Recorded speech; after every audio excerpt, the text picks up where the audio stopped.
بسم اللہ الرحمن الرحیم۔ ناظرین، آج پاکستان میں بسنے والے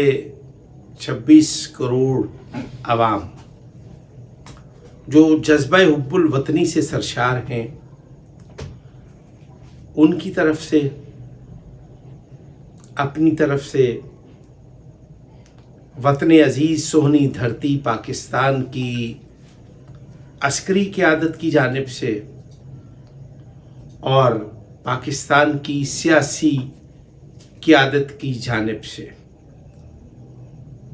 جو سرزمین پاکستان کی اقوام عالم میں اپنی قوم اور اپنے ملک کی بقا کے لیے جو ہماری خارجہ پالیسی ہے، اس کی عملداری اور اس کی پاسداری ہمارے ذمے اسی طرح واجب العمل ہے کہ جس طرح میرے اور آپ کے لیے یہ ضروری ہے کہ پاکستان میں نافذ العمل جو قانون ہے اس کی کسی مہذب معاشرے میں بجا آوری اور اس قانون کی عملداری جو ہے وہ ضروری ہوتی ہے۔ اسرائیل اور امریکہ نے باہمی طور پر جو ہمارے ہمسایہ ملک ایران پر جنگ مسلط کی ہے اور پھر خلیجی ریاستوں یعنی کہ عرب ممالک نے جو امریکہ کے ساتھ اپنا تعلق نبھاتے ہوئے قطر، کویت، سعودی عربیہ، عرب امارات سمیت دیگر ممالک میں جو فوجی اڈے ان کو مہیا کیے گئے اور پھر ایران کو مسلمانوں نے تنہا چھوڑ دیا، اور پھر آپ نے دیکھا کہ ایران نے امریکہ اور اسرائیل کے خلاف تنہا ہی قیام کیا اور پھر قیام اس پر اعتماد طریقے سے اور سلیقے سے کیا کہ دنیا نے دیکھا اور دنیا داد تحسین دیے بغیر نہ رہ سکی۔ عالمی مبصرین اپنی اپنی زبانوں میں اور اپنے اپنے لہجوں میں ایران کی دلیرانہ جو حکمت عملی ہے، جنگی حکمت عملی، اس پر اپنے بیگانوں نے بھی خراج پیش کیا۔ آپ نے دیکھا کہ پاکستان کی مسلم امہ میں، اقوام عالم میں جو اپنی ایک وجود ہے، جو اپنی ایک حیثیت ہے، وہ سب جانتے ہیں کہ ہم ایٹمی قوت ہیں۔ ہماری فضائیہ، ہماری افواج پاکستان، بلکہ ہماری عسکری قیادت کی جو اہلیت اور صلاحیت ہے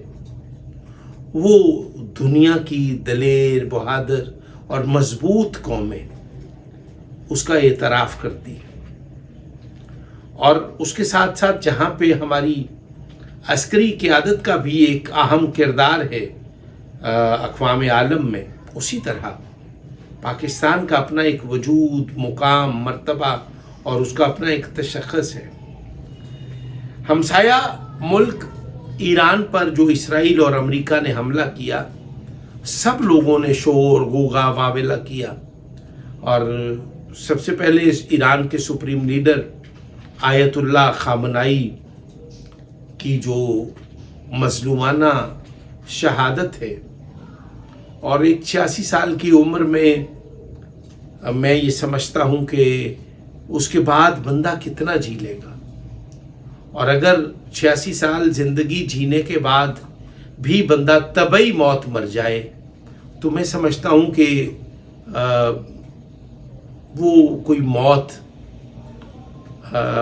نہیں ہوتی۔ 86 سال زندگی کرنے کے بعد ایران کے سپریم لیڈر آیت اللہ خامنائی کو جو شہادت کا منصب نصیب ہوا وہ یقیناً ان کے لیے، ان کی قوم کے لیے، ان کے ملک کے لیے ایک اعزاز ہے۔ اور پھر تاریخ آدم و عالم جانتی ہے کہ شہادت شیعہ قوم کی میراث ہے، شہادت ہمارا ورثہ ہے، شہادت ہماری متروکہ جائیداد ہے۔ اب یہ وہ چیزیں ہیں، اب ہمسایہ ملک کی سپریم لیڈر کی جو شہادت ہو گئی، اس پر جو پاکستان میں بسنے والے ملت شیعہ خیر البریہ اثنا عشریہ اور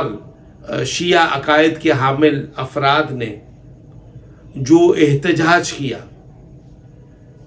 میں کئی دنوں سے، یہ جنگ 2 ہفتوں سے جاری ہے، اور میری جو خاموشی ہے، میں باب مدینۃ العلم کی دہلیز کا دریوزہ گر ہوں، اور میں حالات کی سنگینی سے بھی آگاہ ہوں۔ مجھے اپنے منصب سے دیانتداری کے ساتھ عہدہ برا ہونا بھی آتا ہے، اور دانا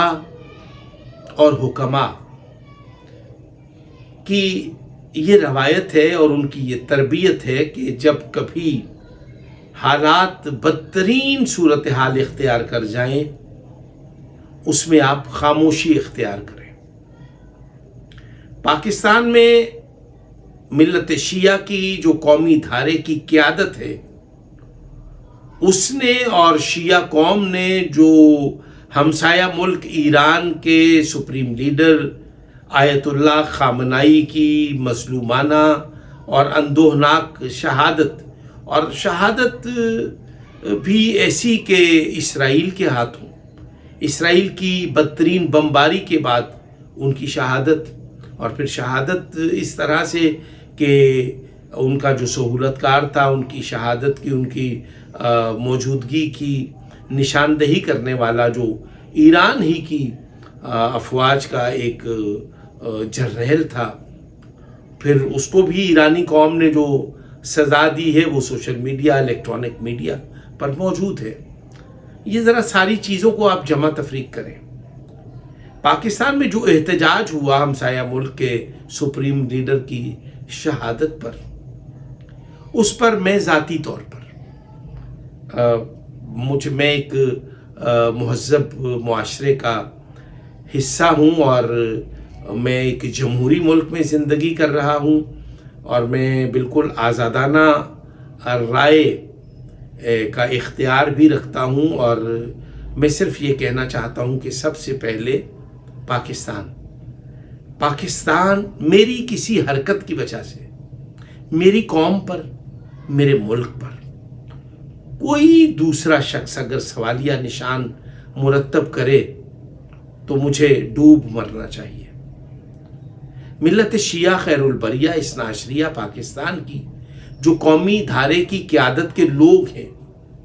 ان کا بیانیہ انتہائی غیر ذمہ دارانہ تھا، اور جو لوگ ایران کے سپریم لیڈر کی شہادت پر احتجاج کرنے نکلے، انہوں نے یہ ثابت کیا کہ اگر تحریک لبیک پاکستان کے لوگ نکلیں اور پاکستان کی آرمڈ فورسز اور پاکستان کی املاک کو نقصان پہنچائیں، ہم بھی اگر وہی اقدام کریں، ہم میں اور ان میں کیا فرق رہ جائے گا؟ احتجاج حق ہے، احتجاج بنیادی حق ہے، لیکن احتجاج کی آڑ میں اگر آپ غیر قانونی راستہ اختیار کریں گے تو پھر حالات بدترین صورتحال اختیار کر جائیں گے۔ قومی دھارے کی قیادت کے علماء کرام، میں ان کے نام لوں تو کیا لوں؟ مجلس وحدت مسلمین پاکستان کے علامہ راجہ ناصر عباس، اگرچہ وہ سینیٹر کے منصب پہ موجود ہے، لیکن میں ان کو سینیٹر کہنا نہیں چاہتا، کیونکہ عالم دین ہونا ایک سینیٹر سے کہیں بلند مرتبہ ہے۔ ان کا جو بیانیہ ہے وہ مجھے واللہ انتہائی بچگانہ نظر آتا ہے. ان کے بیانیے کے مندرجات آپ ملاحظہ فرمائیں، ان کے بیانیے کے آپ لہجے کو ملاحظہ فرمائیں. اس لہجے میں جو پائی جانے والی تلخی ہے آپ اس کو محسوس کریں. یہ وہ چیزیں ہیں. دوسری طرف شیعہ علماء کونسل پاکستان کے سربراہ علامہ سید ساجد علی نقوی دانائی، تدبر اور حکمت کے ساتھ بات کرتے ہیں، اور انہوں نے کبھی بھی ریاست اور ریاستی اداروں کے خلاف نہ کبھی لب کشائی کی ہے، اور ہمیشہ ریاست اور ریاستی اداروں کو جھنجھوڑا ہے. اور میں یہ سمجھتا ہوں کہ یہ ایک ان کا ہنر ہے، یہ ان کا ایک سلیقہ ہے، اور یہ ان کی باب مدینۃ العلم کی دہلیز کے دریوزہ گر ہونے پر مہر تصدیق ثبت کرتا ہے. اور پھر دیگر جتنے لوگ ہیں، ایک اور مولوی ہے جواد نقوی، اس نے بھی یوم القدس کے حوالے سے، اس سے پہلے جمعہ میں خطبے کے دوران جو انہوں نے ایران سے اظہار یکجہتی کی، اور پھر آپ نے دیکھا کہ پاکستان کے دیگر مذاہب اور مسالک سے تعلق رکھنے والے لوگوں، جماعت اسلامی کے سربراہ حافظ نعیم الرحمن صاحب نے ایران کے ساتھ اظہار یکجہتی کیا. جمعیت علماء اسلام فضل الرحمان کے سربراہ مولانا فضل الرحمان صاحب کا جو بیان ہے وہ کتنا دلیرانہ ہے، کتنا جامع ہے، اور اس میں کسی قسم کی کوئی ایسی تندی نہیں ہے کہ جس سے حالات ناگفتہ بے صورتحال اختیار کر جائیں. میں آج اپنی ذات کے حوالے سے، چونکہ میں محب وطن پاکستانی ہوں، میں بانی پاکستان حضرت قائد اعظم محمد علی جناح کی نظریات اور ان کی فکر سے جڑا ہوا، ان کی فکر سے متصل، اور ان کی فکر کو مسلسل کرنے کے لیے میں اپنا کردار ادا کر رہا ہوں. میں اکیلا ہی رہ جاؤں لیکن میں محمد علی جناح کے نظریے اور ان کی فکر کی پاسداری اور اس کی عملداری پر بھروسہ رکھتا ہوں. مجھے سب سے پہلے پاکستان، مجھے ایران سے محبت ہے، مجھے ایران کی مظلومیت سے محبت ہے، اور مجھے اسرائیل کی جارحیت پر افسوس ہے. اور مجھے امریکہ نے جو اسرائیل کے ساتھ گٹھ جوڑ کر کے عالمی منظر نامے پر ایک کھچاؤ اور تناؤ کی سی کیفیت پیدا کر دی ہے. اور پھر آپ نے دیکھا کہ اسرائیل اور امریکہ کا جو گٹھ جوڑ ہے، اس کے بعد جو ایران پر جارحیت ہے، اس سے اقوام عالم میں، اس سے عالمی منظر نامے میں ایک تناؤ اور ایک کھچاؤ کی کیفیت ہے. معاشی عدم استحکام ہے، دنیا لرز کر رہ گئی ہے. ہم چونکہ شیعہ قبیلے سے تعلق رکھتے ہیں، ملت شیعہ خیر البریہ اثنا عشریہ پاکستان سے ہمارا تعلق ہے. ہم فکر معصومین، فکر محمد اور آل محمد علیہ السلام ہمارا مرکز و محور ہے. ہمارے کردار، ہمارے رویے، ہماری گفتار فکر معصومین سے جڑی ہوئی ہونی چاہیے. اور جو کچھ ہوا ہے، ہم ظالم سے متحارب ہیں اور مظلوم کے طرفدار ہیں، لیکن مظلوم کی طرفداری میں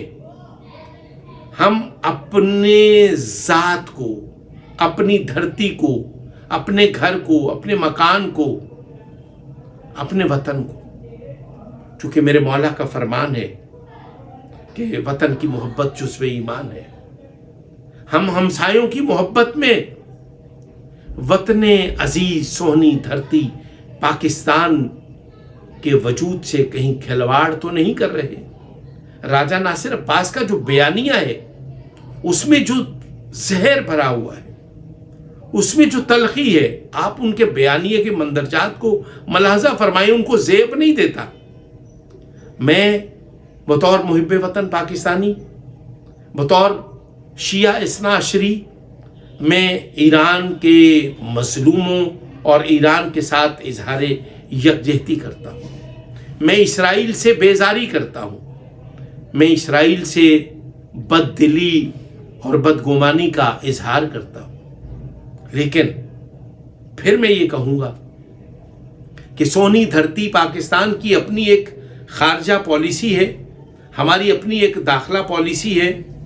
ہم اپنی حکومت اور حکومتی اداروں کے ساتھ کھڑے ہیں.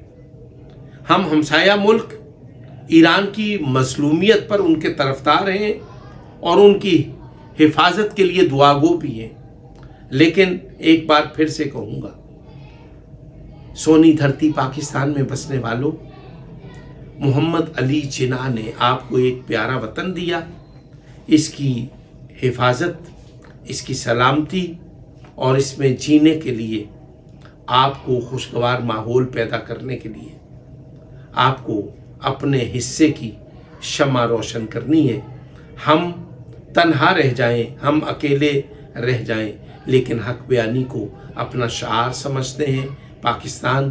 زندہ باد، افواج پاکستان زندہ باد.